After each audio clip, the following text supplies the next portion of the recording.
Hello my wonderful viewers and welcome to another episode of Betty Adams Overanalyzes. Today we're going to be taking a look at Kaiju number 8 at the chapter 66. This video will be released just a day after it dropped. So be warned, there will be spoilers. If you don't want any spoilers for chapter 66, you can click away to the links below the video to get a copy of my book, Humans Are Weird. I Have the Data, or Humans Are Weird, We Took a Vote, short story collection. Now Betty, you say. The full spoiler episode isn't supposed to come out till Sunday. This is true, but that full spoiler episode is a general overview of the entire chapter and does not focus specifically on what I want to focus on, which was the mysterious spoiler, something that showed up on the last pages. What was it? What did Kafka see in that moment? And why did his mind blank out with static? What's going on there? Why didn't Vice Captain Hoshina see it? So, what's going on? I have 3 theories, each of which have some minor variation. 2 of which are kind of my own, one of which I stole from somebody on Reddit. So, best of luck finding the original source of this idea. So, not to bury the lead, here are my 3 ideas. The first idea, the one that's kind of the simplest, is that this was just straight up a memory, a piece of information that was encoded probably in the little guy that Kafka had gained access to by going to that location. We'll go into more detail, but option 1, what Kafka saw was a memory that he has gotten via the little guy.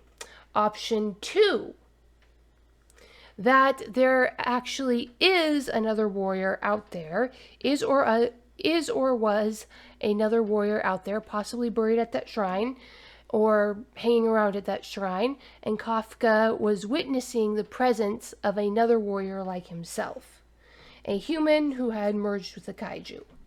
Option 3 is that this is one of Kaiju number 9's new generation of Kaiju. Now, that has been formed and forged based off of General Shinamaya's information about the Defense Force, a sort of stealth Kaiju, and Kafka managed to catch a glimpse of it because of his connection with the little guy, but because it's a stealth-based Kaiju, he wasn't able to see the full thing. So, a memory of something that was, a warrior that is, or a stealth-based Kaiju. Those are my 3 theories, so let's take a look at it. Starting out with the concept of the memory. We know that the little guy has a direct connection to Kafka's brain that's even present when he's not transformed, or at least not fully transformed. When Kaiju number 10 transformed, Kafka had an effect that was very similar to that static effect that we saw. From the perspective that we had in the book, it looked like Kafka's entire senses just kind of fritzed for half a heartbeat. Static, that line across his vision, that generally indicates that sort of electric looking line that indicates the little guy or Kaiju number 8 is affecting him. So this could mean that Kaiju number 8, or the little guy behind Kaiju number 8, is simply a lot older than we thought. And that, or at least the little guy has genetic information from maybe an older version of itself, an ancestor of itself.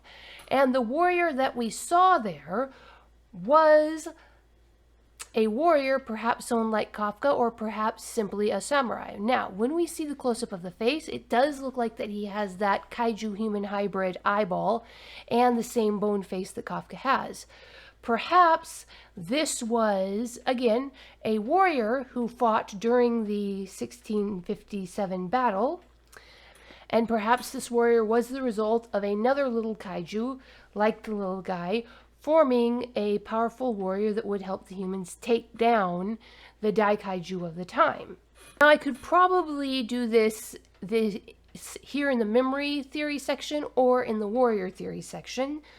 But if you look at the image, it's clearly a samurai of the mid-1600s. I don't know enough about it to say whether the armor is historically accurate, but this is Matsumoto we're talking about, so we can pretty much assume that it is. But a warrior of the time, except having the bone face and the Kaiju eyes. Now, a lot of people noticed right off the bat that Kaiju number 8 looks a lot like a Defense Force uniform, with a bone face and kaiju eyes.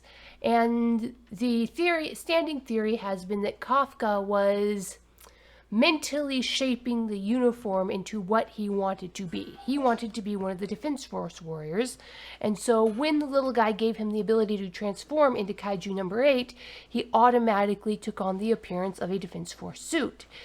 If this was a memory of a warrior from the 1657 battle, who too had fused with a symbiote, like the little guy, it makes sense that that warrior would have chosen to take the physical appearance of the armor of the time.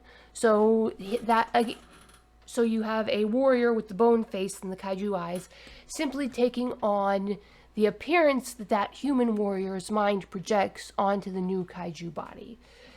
Again, that equally could have gone with my second theory, but we'll stick it with this one. So you have the concept that there was a warrior like Kafka who possibly fell in the battle fighting with a kaiju symbiote just like Kafka is now, which of course raises the question, was it the same symbiote? Was it a different symbiote? Is it a generational thing?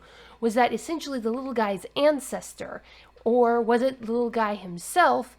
Has the little guy been living, hopping host to host for centuries now? Or possibly exiting the host after death and remaining dormant until a new host presents itself. Who knows? But anyway, that's the memory theory. The next theory is what I like to call the warrior theory. There actually is a warrior on that shrine, because the most similar reaction that we've seen in Kafka was in chapter 1 when he first uses his kaiju detection to detect the incoming kaiju.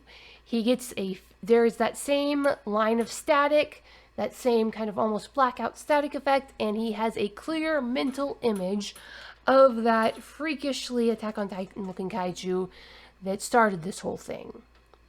So, if it's that, then probably either in the precincts of that shrine, within that shrine, is another warrior. Perhaps it was a warrior. There is a warrior who is maybe trapped in kaiju form, who fell during the battle. The human host was too damaged, too injured, and they had to remain in the kaiju form to preserve their life.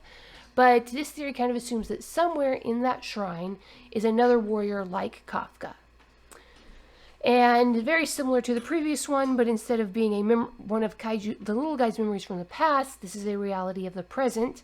And Kafka's kaiju sensing powers detected another human kaiju hybrid like himself, and Kafka might be having a chance to awake and work with one of Vice Captain Hoshina's ancestors. Now that would be an interesting twist. You have Vice Captain Hoshina of the probably impoverished and definitely decreased in power and glory dynasty.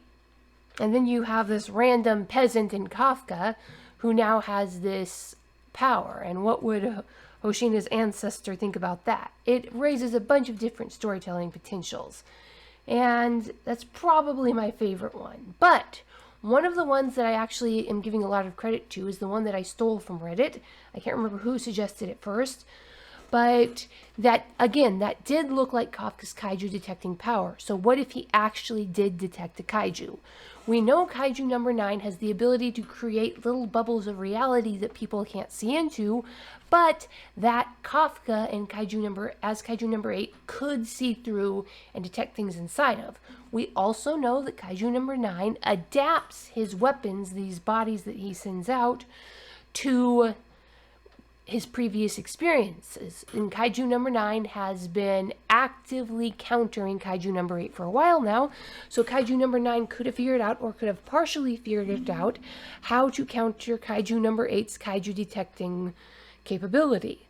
So what if Kaiju number 9, down in that little garden of horrors where he was growing new kaiju, grew a kaiju that was specifically designed to be a stealth kaiju that could interact with the regular world while maintaining that visual isolation bubble, and that kaiju was stalking Vice Captain Hoshina and Kafka, and while Kafka was leaving, he just happened to catch a glimpse because Kaiju number 9's precautions were not 100% complete. And perhaps because this is a sense that Kafka isn't confirmed with, the reason that he saw a warrior was that the little guy manning the Kaiju sense got a confused detections of something Kaiju related out in the shrine with the warriors, and Kafka, who had the mental image of the warriors from the Middle Ages, kind of Kafka's mind and the little guy's minds kind of superimpose those images together. And so Kafka's glimpse of Kaiju number 9's latest weaponized body was that of that blend of the Kaiju and the warrior from the Middle Ages. So those are my 3 theories. I really don't know where this is going. The one thing that I really, really, really don't want for it to be is to be one of Kafka's ancestors. I don't want Kafka to be the genetic chosen one. I love the fact that Kafka is just some random Joe Schmo doing his job to the best of his ability, and he's more in the right place at the right time and takes up the mantle of a hero because there was no one else who could at the moment. I really, really don't want him to be the genetic chosen one. I'd be much happier if it was Little Guy's ancestor or Little Guy himself who chose him for the content of his character. So, what do you think, my wonderful viewers? Do you think that this was a memory stored in the Little Guy? Do you think this might have been an actual warrior who is, and Kafka's Kaiju detecting ability is actually picking up on a warrior who is a warrior like himself who is a human Kaiju hybrid who is currently in the shrine? Or was this Kafka's Kaiju sense catching a glimpse of a brand new breed of stealth Kaiju warrior being produced by Kaiju number 9? Tell me what you think. I'm really, really curious because I have no idea where this is going. Hit that like and subscribe button, and peace out, my wonderful viewers. Humans are weird. We took a vote, and humans are weird. I have the data. 2 books in a series of human absurdity. Go check out these short story collections.